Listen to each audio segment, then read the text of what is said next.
Sir ನಾ ಧಾರವಾಡಕ್ಕೆ ಓದಬೇಕಂತ ಮಾಡೀನಿ ಸರ, ನಾ ಅಲ್ಲಿ ಧಾರವಾಡದ ಕೂತು ಓದ್ಬೇಕಂತ ಮಾಡೀನಿ ಸರ ಹಿಂಗೆಲ್ಲ.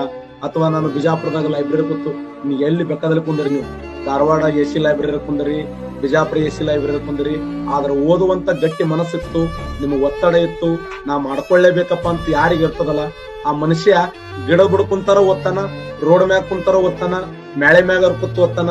ಓದೋ ಮನುಷ್ಯ ಎಲ್ಲಿದ್ರು ಓದ್ತಾನ. ಓದಲಾರ ಮನುಷ್ಯನಿಗೆ ಅರಮನೆ ಒಯ್ದು ಕುಂದಿಸಿ ಓದಂಗಿಲ್ಲ. ನಿಮ್ ತಲೆಗ್ರಿ ಸರ. ನಿಮ್ ಮತ್ತ ಹಂಗಂದ್ರೆ ಧಾರವಾಡ ಲೈಬ್ರರಿಗಳು, ಬಿಜಾಪುರ ಲೈಬ್ರರಿಗಳು ಆಗ್ತಾವೆ ಹೆಲ್ಪ್, ಇಲ್ಲ ಅಂತಲ್ಲ, ನಾನು ಹೆಲ್ಪ್ ಆಗ್ತಾವೆ. ಓದು ಮನಸ್ಸಿಲ್ಲ ಅಂತ ತೊಗೊಂಡೇಬೇಕಚ್ಚೋನಿ. ಈಗ ಇಟ್ಟೆಲ್ಲ ಹೇಳಾಕತ್ತೇನ, ನೀವು 100 ಬುಕ್ ಹೋದ್ರೆ ಅಟ್ಟೆ, ಈ ಬುಕ್ ಹೋದ್ರೆ ಅಟ್ಟೆ, ಈ ಒಂದು ಕ್ಲಾಸ್ ಕೇಳಿದ್ರೆ ಅಟ್ಟೆ. ನೀವು 1 ಲಕ್ಷ ಕೊಟ್ರು ಇಟ್ಟೆ ಹೇಳ್ತಾರೆ, ನೀವು 10,000 ಕೊಟ್ರು ಇಟ್ಟೆ ಹೇಳ್ತಾರೆ, 5,000 ಕೊಟ್ರು ಇಟ್ಟೆ ಹೇಳ್ಬೇಕು. ಇಟ್ಟೆ ಆದ ಸಿಲೆಬಸ್, ಮತ್ತೇನ್ ಹೇಳಕ್ ಸಾಧ್ಯ ಇದೆ? ಅದಕ್ಕೆ ಓದ್ರಿ. ಸಾಕಷ್ಟು ಜನ ಆಯ್ಕೆ ಆಗಿದ್ದಾರೆ, ಅವ್ರ ಜೊತೆ ನಾನು ಸಂದರ್ಶನ ಮಾಡ್ತೀನಿ. ಈ FD ಮತ್ತೆ ಕನ್ಫರ್ಮ್ ಆಗೋ ಸಾಧ್ಯತೆಗಳಿದಾವೆ. ಆ FD